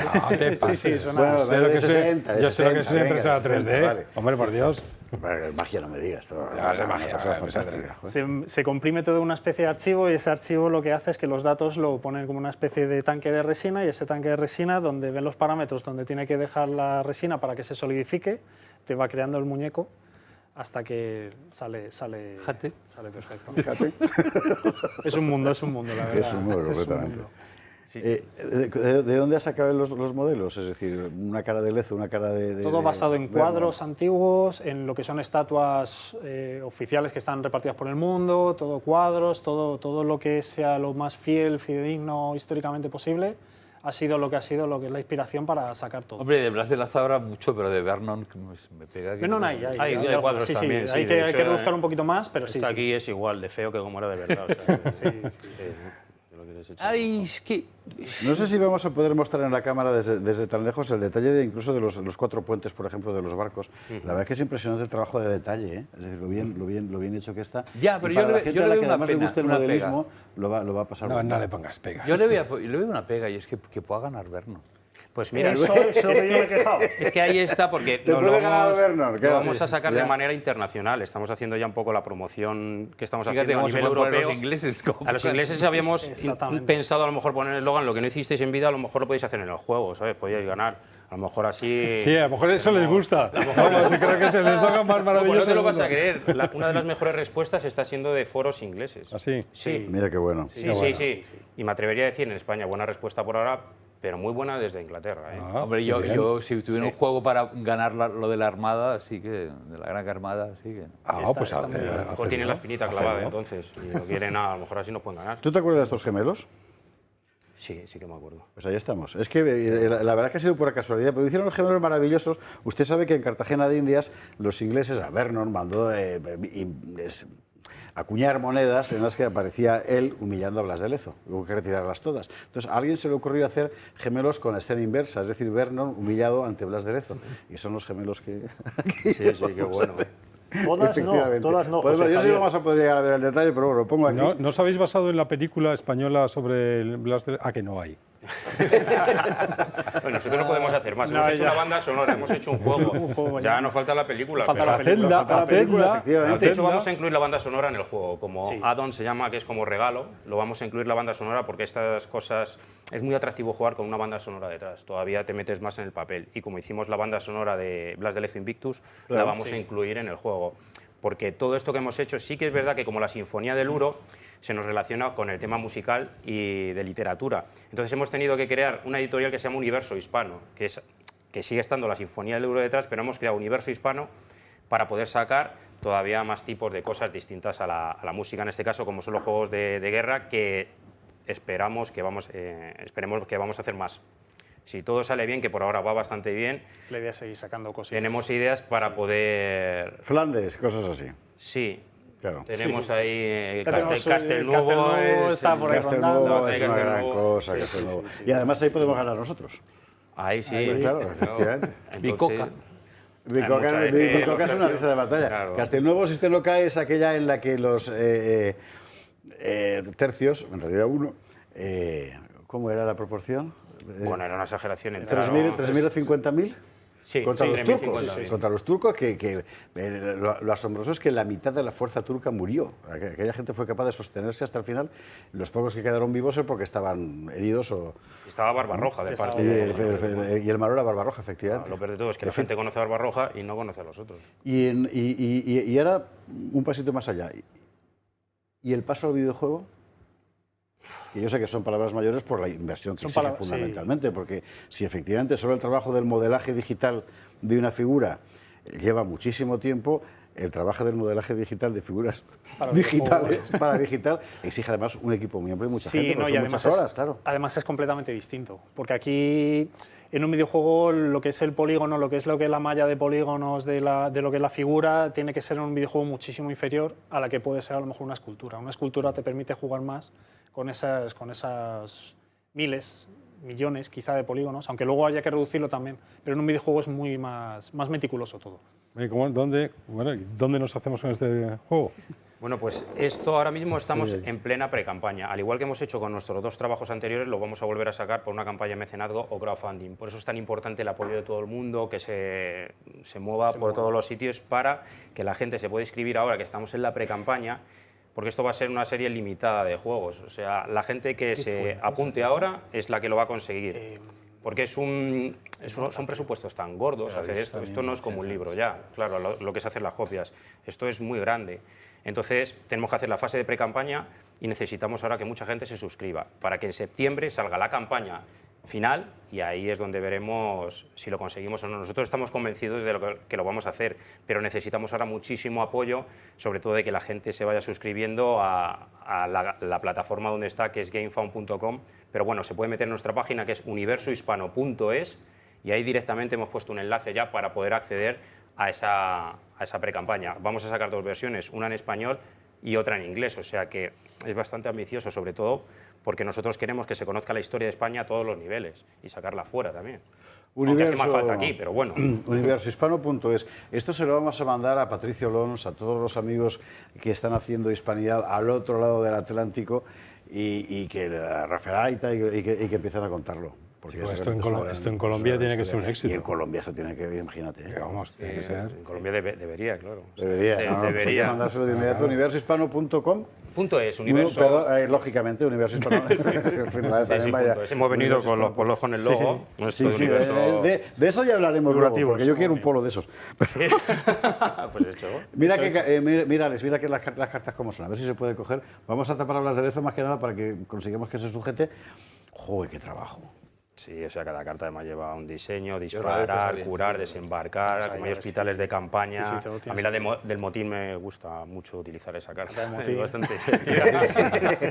Sí, es que al final... Para dejar un marco ¿cómo inactivo. decirlo? Los ingleses, ya se Sí, sabe. los ingleses se pasaban un poco con cosas que no tenían que beber, entonces mola tirar esa carta de vez Esa en cuando. cartita ahí para- Y además está Smollett, que luego escribió un libro que se hizo un bestseller en esa época, describiendo un poco cómo se trataba a los marinos británicos, que no les dejaban desembarcar en tierra porque huían, preferían huir que seguir. Sí, sí, sí, eso es absolutamente cierto. Y Smollett lo tenemos aquí también. Smollett, ¿eh? Sí. Sí, tiene una carta especial para curar. Como era médico, entonces puede montar el hospital de campaña y puede ir curando tropas inglesas. Está todo bueno, pensado. Tenemos hasta la figura del paisano que era, digamos, el espía. El espía. El paisano de Jamaica, Eso es, pues que también no lo se tenemos. sabe quién era. Ahí también tenemos esa figura. O sea, está todo pensado por No me todo gusta lo- esto de curar ingleses, no me gustó nada. Bueno, puedes utilizar otra carta. Claro, tampoco pasa nada, hombre, es ¿eh? raro pedirte al bando inglés. Nosotros no lo pedimos porque, claro, Hay que probarlo, hay que probarlo. Pero bueno, te transformas un poco y ya está. Pero, o sea, está muy equilibrado porque igual puede ganar el inglés que el español, porque también es para que se pueda jugar. Sí, claro, Cuando se claro, prueba, claro, importante. Ganarían los españoles. Pero está todo muy equilibrado. Ah, muy bien. ¿Y de música qué? ¿Cómo vamos? Después de tercios, después del libro, después de todo lo que sacasteis. Pues ahora, como nos hemos metido en esto, que lleva mucho tiempo y esfuerzo, una vez que terminemos de abordar esto, lo que vamos a hacer o tenemos pensado probablemente sea sacar otro juego con banda sonora incluida. Y ya lo hacemos todo de una vez. Otro juego, pues si hacemos Castelnuovo, pues haremos una banda sonora de Castelnuovo. Si hacemos Don Quijote de la Mancha, pues haremos una banda sonora en torno a eso. Siempre 9 o 10 temas. Ya no tanto como la burrada que hicimos de los tercios, que eran 20 temas más el libro y Sí, tal. sí, sí, no, vaya trabajo. Ahí se nos secó el cerebro un poco musical, pero no, es que era, No me extraña. fue muy grande aquello. Entonces, Bueno, pero habéis dejado un tío que no para de traer el camino español desde entonces, que es Carlos Esteban. Pero totalmente, vamos. hombre, mi hermano la puso en su boda, la canción. Mira, es pero que no. Ahí estamos. es muy buena, ese tema nos gusta mucho también. Vamos a recordar lo fundamental. Antes de nada, vamos a recordar una cosa. Esta maravilla que ha hecho esta gente, esta obra, forma parte deliberada, pero bueno, de esa tarea enorme de reconstrucción de la historia de España que en nuestro país y al otro lado del mar también está haciendo el pueblo, solo el pueblo, sin apoyo oficial. Y realmente es una maravilla que así sea. Bueno, dentro de ese trabajo de reconstrucción, y en el caso concreto de la figura de Blas de Lezo y de la batalla de Cartagena de Indias, hay una personalidad que fue pionera en España. Porque en realidad fue quien sacó el primer libro que divulgó lo que había pasado, que es Pablo Victoria. Pablo Victoria Vilches. Pablo Victoria Vilches, político, diplomático, por supuesto escritor, tiene un maravilloso libro sobre el terror bolivariano, que en realidad es un libro sobre las guerras de emancipación hispanoamericanas, contando toda la verdad, etcétera, y que lleva muchas semanas muy enfermo. Desde aquí queremos mandarle fundamentalmente como homenaje, y nada mejor precisamente que con este juego, un abrazo formidable para él y para toda la familia, porque es uno de los grandes, Pablo. Rezamos para que supere este trance. Desde aquí el abrazo de toda la comunidad de lectores y de admiradores y de amigos para él, para Cristina y para todos ellos. Y él lo aguantará como Blas de Lezo con toda seguridad. Bueno, pero vamos a recordar lo fundamental, universohispano.es. Ahí puede hacerse usted con este juego de guerra sobre Blas de Lezo. Enhorabuena por el trabajo, de verdad os metís en unos líos, que es una cosa flipante, pero así que de verdad enhorabuena. Muchas gracias, y nosotros vamos a gracias. seguir contándolo porque este es el tipo de asunto que tiene que seguir adelante, pues faltaría más. Muchísimas Nos gracias. vamos a ir, si les parece a ustedes, volvemos a ese Cartagena maravilloso de la Sinfonía del Uro, con el que sacó aquel disco aquel espectáculo de Blas de Lezo. Por favor, vamos a ponerlo otra vez, Alex, a partir de del minuto que te dije antes, 2 y pico, que es el que más me gusta a mí, que me encanta. Bueno, y no solo a mí, que la gente aplaudía a rabiar cuando acabó la pieza. Con eso despedimos a Juan Castro y a Sergio Lora, felicitándoles por esta iniciativa. Muchísimas gracias. Muchas gracias. Cartagena, Blas de Lezo, Sinfonía del Luro, minuto 2:40. Y con esto, a la publi.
Gato al agua, gato de viernes. Ya sabe usted, gato de úsares, nuestro maestro Augusto Ferrer Dalmau nos prestó estos úsares para que decoremos todos los días la pared, el videomuro de este programa, y sobre la mesa el despliegue formidable de todos nuestros amigos, con la madrina Paz en cabeza, José Luis, José Antonio, José Félix, Cuánto José, y la agrupación de recreación histórica Teruel Frontera.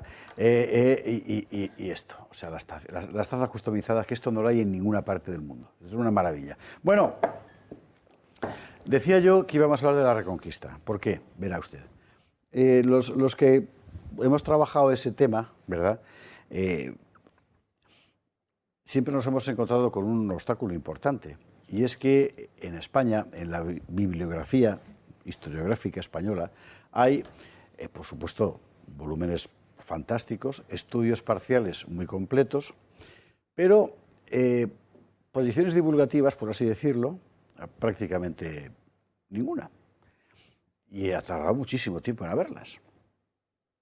Entonces muchos recurrimos a un libro que apareció en Francia, como introducción, que se llamaba precisamente La Reconquista, dentro de una colección famosísima de las prensas universitarias de Francia, que está viendo usted ahí, en la colección que es una colección maravillosa, donde puede usted encontrar de todo. La verdad es que esto es una cosa que hace la Universidad Francesa que la española ha sido incapaz de hacer.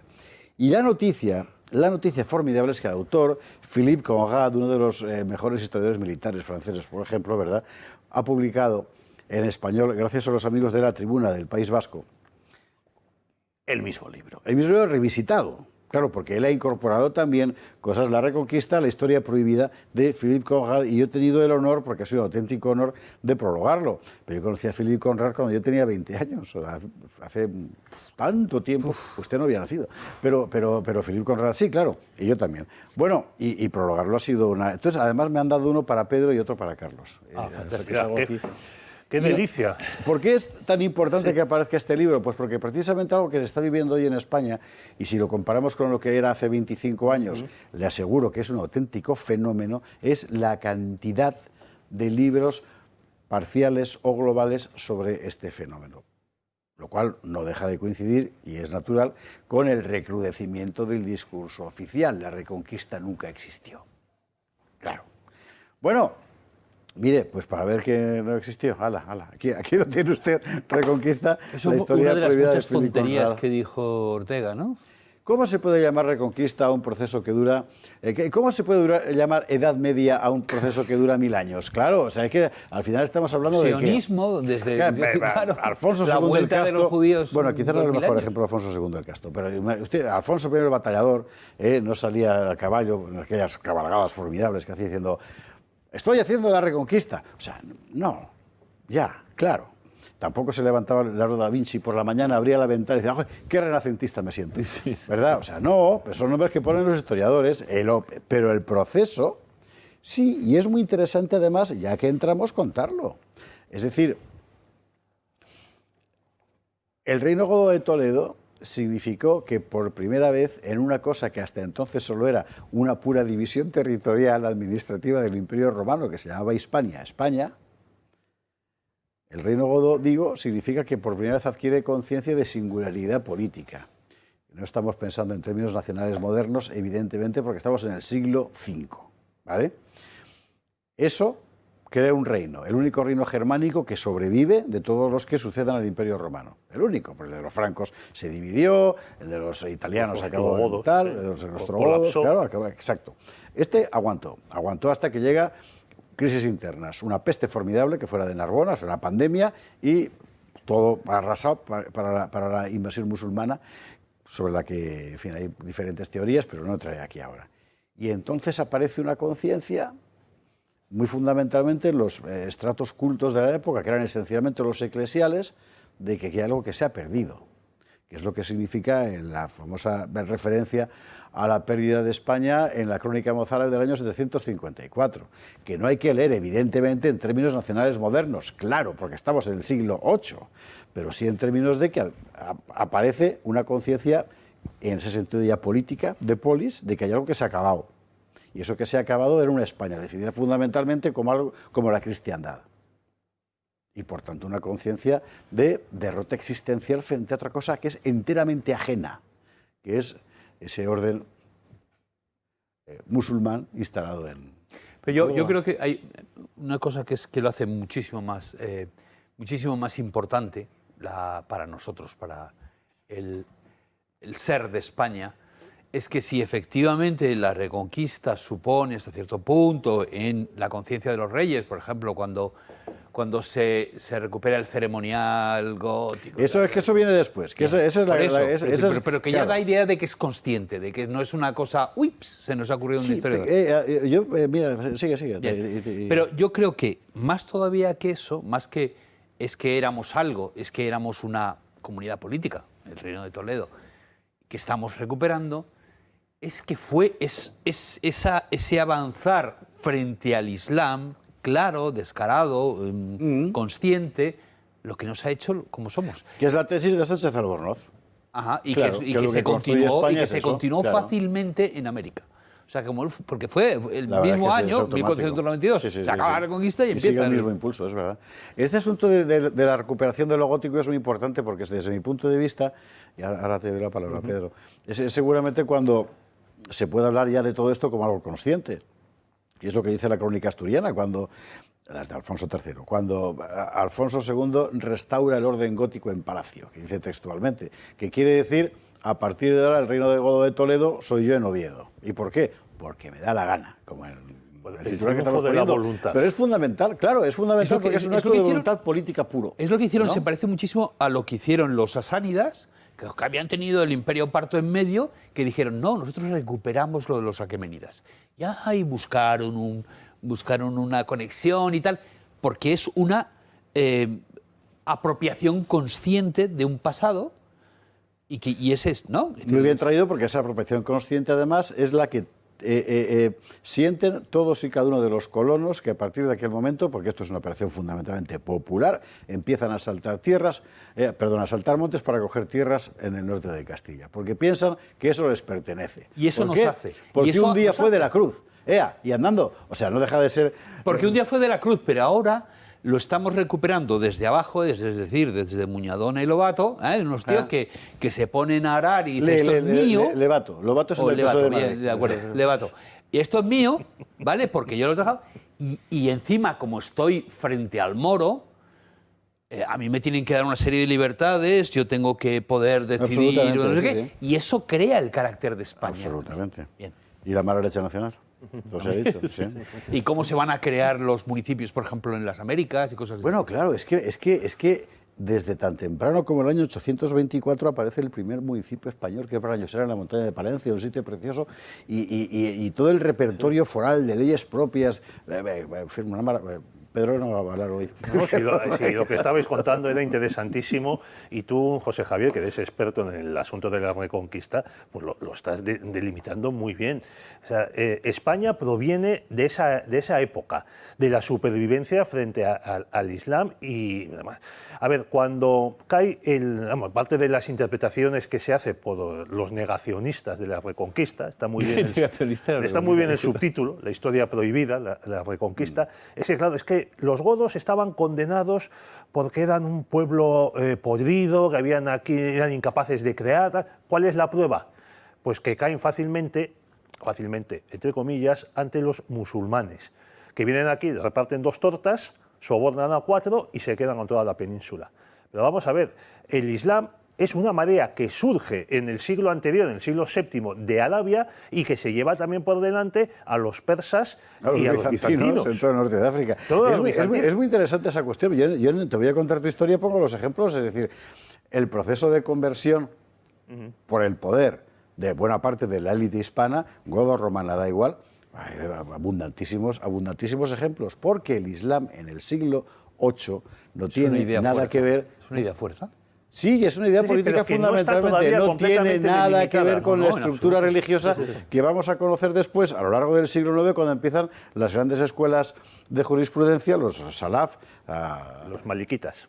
Maliki, Hanbalí, Hanafi y Shafí, las 4 escuelas, efectivamente, que son las que convierten el Islam en lo que es hoy. En la época, en fin, era lo de los Banu Qasi en el Valle del Ebro. Es decir, sí, yo, la califa, y tú me permites que aquí siga mandando yo. Hombre, y seguimos bebiendo vino. Exactamente, cuando lees la poesía andalusí, que está todo el rato hablando del vino, que no sé qué, dice, eso todavía no debían tenerlo muy claro. Bueno, es el proceso, hay un cambio brutal de poder. Y a mí lo que me llama la atención de la Reconquista es el hecho de que, es un poco lo que decía Carlos, o sea, expresándose rara vez en términos conscientes, porque sí que se expresa alguna vez, pero es verdad que no es permanente, como sin embargo el proceso histórico es continuo. Es que no tiene en ningún momento una vuelta atrás. Efectivamente. Sí, es que incluso por las muchas peleas que tengan los distintos reyes ya formados, pues el Reino de León, el de Castilla, Aragón, es que no forman alianzas con los invasores, sobre todo almorávides y almohades, para atacar a otros cristianos. Esto es muy importante, esto que está diciendo Pedro, porque a propósito muy particularmente del libelo de Pérez Reverte sobre el Cid, se corría la cosa de que te aliabas lo mismo con moros que con cristianos. No. En los reinos de taifas lo que ocurre es que los reinos de taifas piden protección a los reyes cristianos, porque son reinos más ricos económicamente, pero más pobres militarmente. Entonces piden protección. Y tú, por tanto, proteges a ese protegido tuyo, que es musulmán, de otro enemigo que es cristiano, que es el caso concreto del Cid cuando se marcha a Zaragoza, que esto también hay que tenerlo en... Es que además esa situación, que es la imposición de parias, que era como se llamaba, esos tributos por parte de los cristianos sobre las taifas, es otro ejemplo de la victoria cristiana sobre los árabes.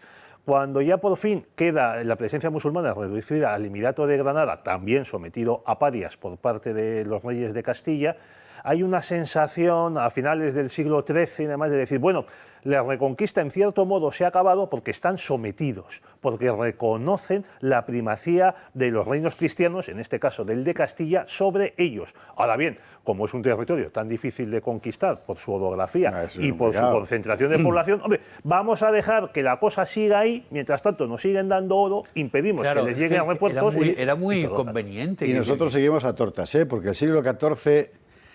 fue, vamos, en toda Europa, es el siglo de la Gran Peste, en fin, es una cosa... Bueno, pues mire, seguiremos informando, pero esto lo vamos a hacer todas las semanas para deshacer, para develar la barbarie que decía el clásico, porque claro que hubo una reconquista. Llámelo usted de otra forma, si quiere, da igual, pero el hecho es que efectivamente es el largo proceso que es el que va construyendo desde todos los puntos de vista el perfil de lo que es la España histórica, ¿no? Bueno, otro argumento a favor de los godos, que también hay que reivindicarlos, y es que la monarquía goda jamás dividió el reino entre los hijos de algún monarca. Por eso sobrevivió. Lo mantuvo ¿Sabes por qué? íntegro. Hombre, porque era electiva. No, porque No, porque electiva, no era electiva. porque entre los francos los reinos se dividían. Y además no fue electiva siempre. Muy fundamentalmente porque por primera vez aquí lo que aparece de ese reino, que es lo que le hace mantenerse, pero esto no lleva a los godos, es el control completo de la Iglesia sobre la corona desde el punto de vista moral. Y los concilios de Toledo empiezan a funcionar en la práctica como unas cortes. Y no vas a dividir el reino. Es muy interesante. Yo lo que quiero decir es que tenemos la impronta romana, ¿vale? Provincia romana. Igual Francia, igual Italia, igual parte de Alemania. La llegada de los bárbaros, un reino bárbaro germánico, de raíz germánica. Igual Francia, igual Italia, igual... Lo que nos hace realmente distinto es, y llegan los musulmanes y les echamos. Eso es lo que nos hizo. Eso es lo que nos dio un carácter especial, un sabor especial. Y lo que decía antes, lo que se continuó en América. Ese mismo impulso. Bueno, pues ahora, la semana que viene, más. Ahora nos vamos a le recuerdo el libro de Philippe Conrad, Reconquista, La historia prohibida, lo ha editado la Tribuna del País Vasco, que es por cierto un digital que hay que leer, interesantísimo. Lo encuentra usted en internet en cualquier parte. De Philippe Conrad, La Reconquista. Publi, y a la vuelta, pues mire, no lo voy a contar de qué vamos a hablar a la vuelta. Ya lo descubrirá después.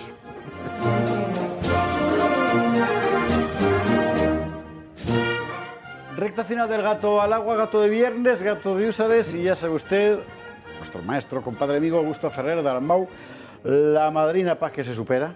Ahora le contaré por qué, que sobre este húsar originario, el auténtico húsar, empezó aquí a llegar gente, el húsar Carlos Esteban, el corsario de José Félix, los soldados de los tercios de José Luis, el dragón de cuera de Ignacio Bracht, el guardia civil de José Antonio, el legionario de la Madrina, el almogávar de la compañía Teruel Frontera, compañía Almogávar de recreación histórica, y ahora además un Blas de Lezo, que nos ha traído la Sinfonía del Uro con ese juego de guerra, y por supuesto las tazas. Así que nada, de verdad, mil gracias, y ya saben ustedes que pueden seguir mandando todas las cosas del mundo. José Enrique Rovira, que se ha marchado con este libro, Luz sobre la guerra del 98, nos ha dejado un montón de libros suyos precisamente sobre ese episodio, guerra, lo que nos ha contado, y que es muy importante. En fin, bueno, le decía yo al principio del programa, a eso hemos dedicado más al editorial, que toma, José Antonio, para ti.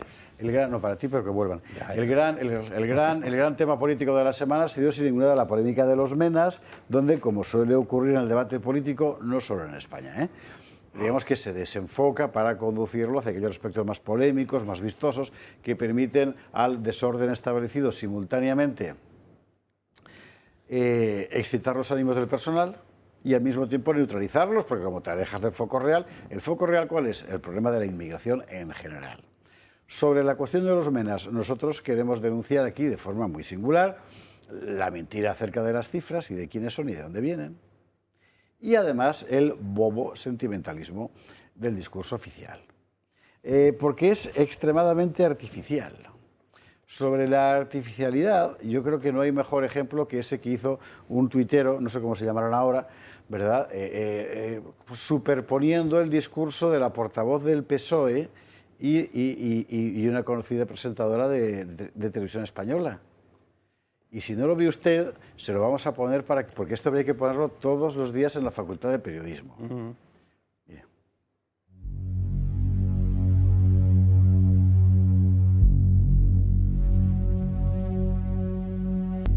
¿En qué momento se ha perdido la humanidad? A mí me preocupa que hayamos perdido definitivamente la humanidad. De unos chavales... O sea, son chavales solos... que vienen solos en una barca... en un cayuco. Travesías durísimas. En unas condiciones terribles. Han visto cómo morían sus amigos en el mar. Arriesgando la vida. Algunos se la dejan en el mar. Menores... Son menores. Niños... que son niños. Un crío de 12 años... Tienen menos de 18 años. Que solo buscan un futuro mejor. Vienen a buscar un futuro mejor. De humanidad. La humanidad es una oportunidad. Una gran oportunidad. Un poco de humanidad. ¿Dónde está la humanidad? ¿En qué momento se ha perdido la humanidad? A mí me preocupa que hayamos perdido definitivamente la humanidad. Usted paga televisión española, que lo sepa. Bueno, el PSOE también lo paga, pero bueno, en fin, que ya puesto pagamos solo a uno y ya está, ¿no? Elige, Esther o Silvia. Elige usted en la próxima declaración de la renta, María Jesús, pon una X, ¿no? Una X para Esther y una X para Silvia. ¿Con qué apartado del gobierno te quedas? Yo tengo mi voto, pero no lo diré, porque el voto es secreto. Bueno, esto lo hemos puesto para subrayar la artificialidad formidable del discurso oficial. Discurso que el PP, por cierto, se ha comido con patatas. Pero bueno, con patatas y con pimientos del piquillo. Pimientos del piquillo. Bueno, joder, ya, perdona, pero es que es muy tarde, perdóname esta la cosa. Bueno, sobre los menas y las cifras. Es muy importante también para contradecir el relato oficial. Oiga, que la mayoría vienen de un país desarrollado, que Marruecos es un país desarrollado. Hombre, es un país tan desarrollado que cientos de empresarios españoles establecen ahí empresas, no solo agrícolas. Bueno, varias docenas de políticos establecen ahí segundas residencias. Por eso se desarrollan. En fin, bueno, informe Gutiérrez, vemos las nacionalidades, ya comentamos el asunto, escuchamos a Pedro, a Carlos y a José Antonio Fuster. La migración ilegal se ha disparado desde que Sánchez es presidente. Más de 300.000 entradas irregulares desde 2018. La llegada de menores extranjeros no acompañados también bate récords. En 2021 había en España 11.280 menas. A finales de 2023, el gobierno contabilizaba 15.045, un 33% más en apenas 2 años. Algunos de ellos ya habían cumplido incluso la mayoría de edad y se les concedió el permiso de residencia a pesar de que entraron ilegalmente. A estos 15.000 se suman los 6.000 llegados a Canarias en 2024, un 28% más y tan solo estamos a mitad de año. De esta forma, hay unos 21.000 menores extranjeros no acompañados en España a día de hoy, a falta de actualización oficial de los datos. El gran afectado es el archipiélago canario. Las islas esperan recibir entre 12.000 y 16.000 menores extranjeros no acompañados este año. En lugar de poner freno a las entradas irregulares y cortar de raíz con el efecto llamada, el Ejecutivo lo incrementa. Gran parte de los menas serán distribuidos por el territorio nacional. Así, las Canarias darán acceso a los inmigrantes irregulares a la Europa continental con este traslado. La inmensa mayoría de los menas que llegan son hombres, un 94%, y marroquíes en un 67% de los casos. Otro dato revelador es que solo el 15% de estos menores trabaja. Además, los cuerpos policiales señalan la conflictividad de los menas. El Sindicato Unificado de Policía de Madrid revela que 3 de cada 4 menores detenidos son mena.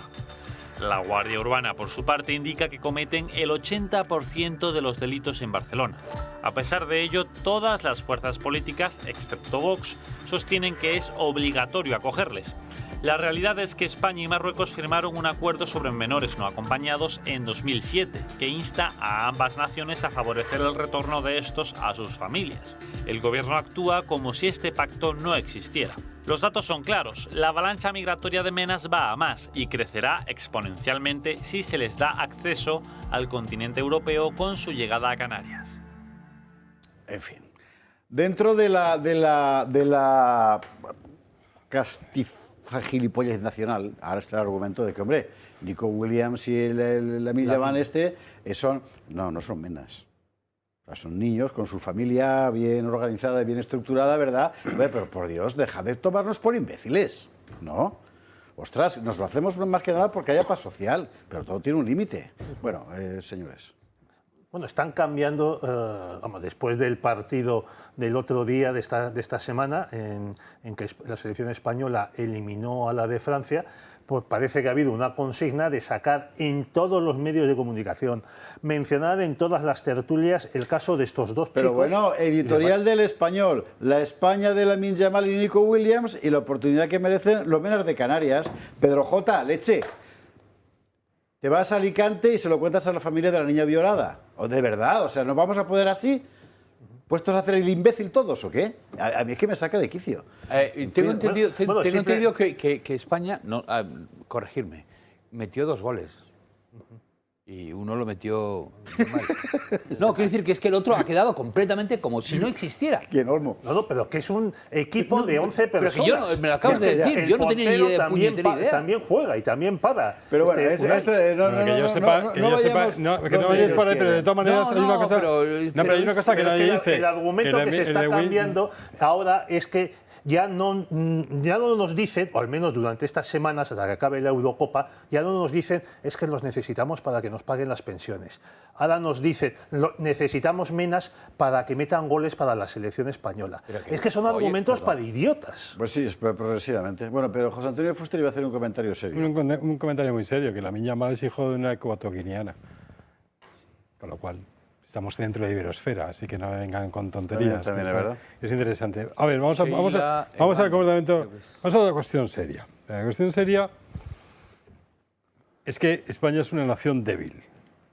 Porque han buscado, ha habido dos partidos, y luego agendas extranjeras y una Europa que nos ha debilitado y luego otras agendas más allá supranacionales que han decidido que España sea una nación débil.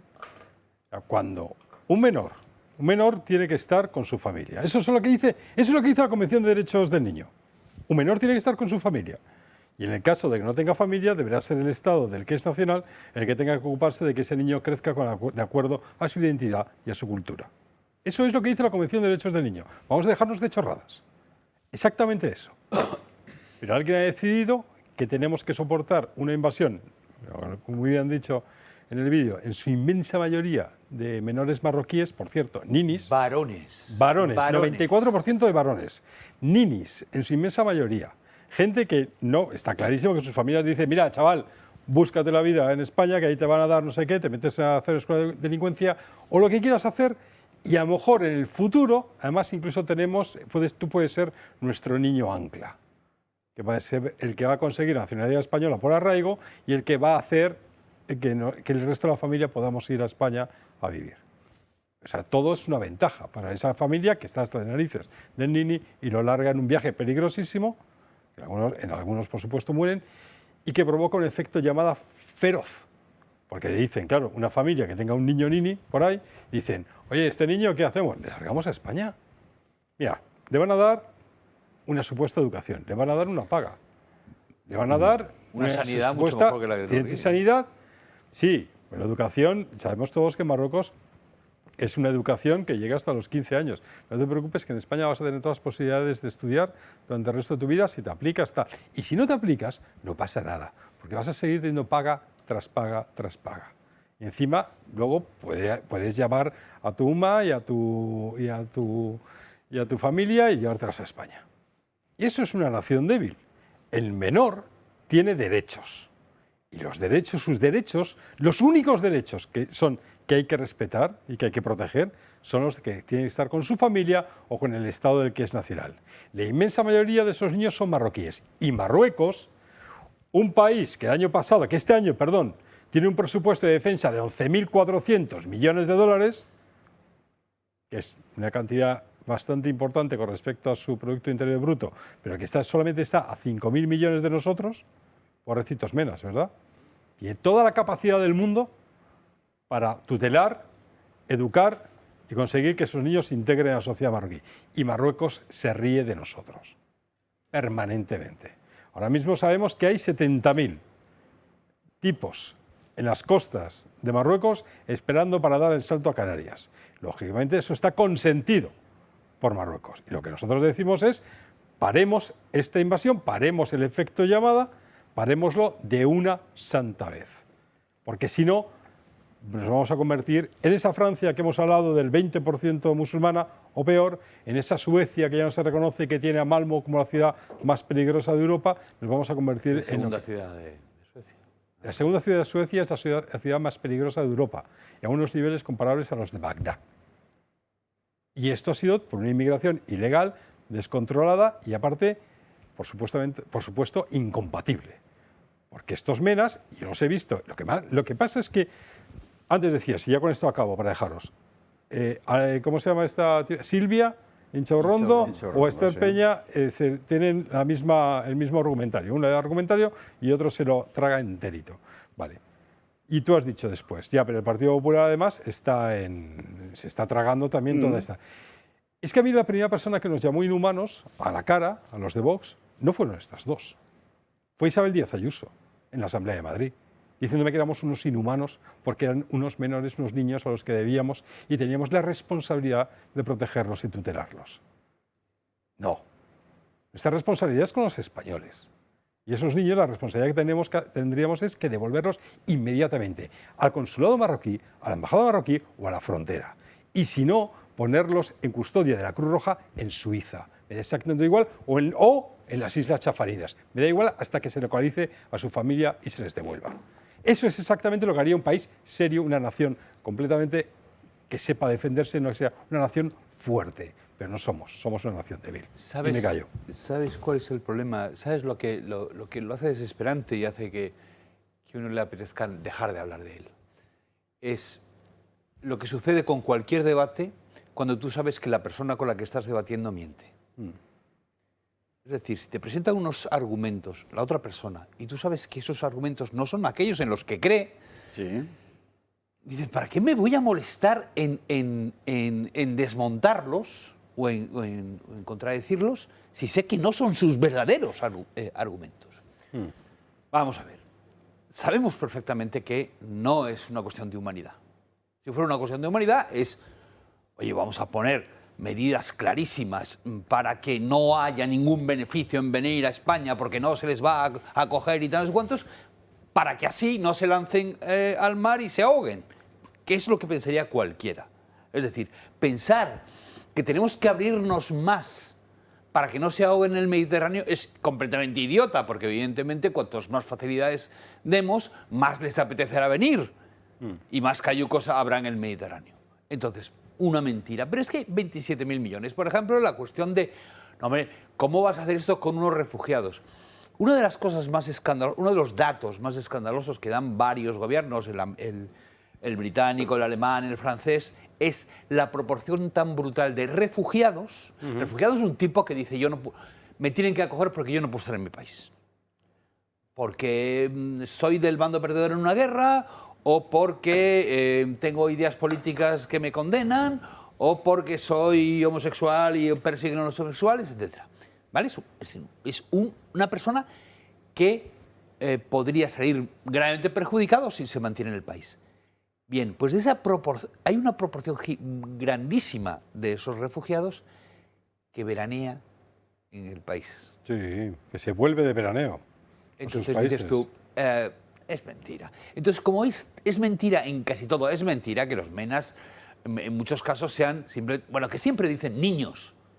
Es que ni siquiera dicen menores, dicen niños, para que tú lo que veas sea un niño de 4 añitos. Dicen niños que acompañan hasta los 25 años, como la consejera de Inclusión de Andalucía. ¿Desde cuándo se ha llamado niño a uno de 16? No ya a uno de 25. Un 25 te da una ofetada, se le llama ellos niño. le llaman niños y no solamente dicen eso, además dicen también que esos menores vienen a integrarse y a buscar una nueva vida para ser un motor importante dentro de lo que es la sociedad española. No. De verdad dicen esas cosas. Pero saben que no es verdad. Saben que no es verdad, exacto. Es la mentira permanente. Pero es que no me importa que no sea verdad. Lo que me importa es que lo saben perfectamente. Bien.